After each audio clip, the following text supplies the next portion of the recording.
Balebe kufa gari, kufa dereva. Abongo ngini? So Mheshimiwa Raila Amolo Odinga, sisi tunasema karibu Busia. Sitaki kuchukua muda mwingi. Bunge la Busia, Mheshimiwa Ronald Ochalu akuje sisi tunasema tumekuja akrejesting around ya member loka o mambo ya Jubilee, mambo ya UDA hatutaki, tunakemea katika jina la Yesu upate kushinda. Sisi tunakula chungwa. Asanteni sana, asanteni sana. Sasa mgeni wetu wa heshima, kwa sababu ya wakati, nataka kuchukua nafasi hii nialike mwakilishi wa clergy aje hapa aweze kutoa hotuba kwa niaba ya clergy.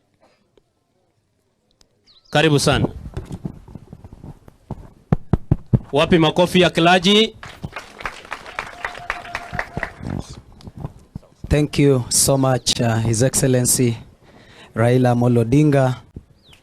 I'm spotting quite a number of senior men. See you there. Mheshimiwa Sifuna, Mheshimiwa Kaunya, Mheshimiwa Pia Wandai, wengine wote and all delegates, na wasalimu kwa jina la Yesu, kwa sababu ya neema na kibali ambayo ametupea kuwa wa Kenya. Moyo wangu natukuza Mungu kwa sababu ya kutupea inchi inayoitwa Bishop's Council, Bishop John Okude. Niseme jambo moja, jambo ambalo liko katika moyo wangu na ninajua liko katika mioyo ya the clergy. Clergy is peace and development. Kitu kimoja ambacho tunakiomba, we pray that there is tolerance amongst our people.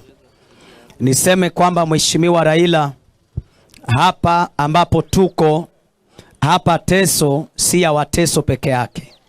Watu wanaishi hapa wengi, kabila nyingi, watu wa tabaka zote.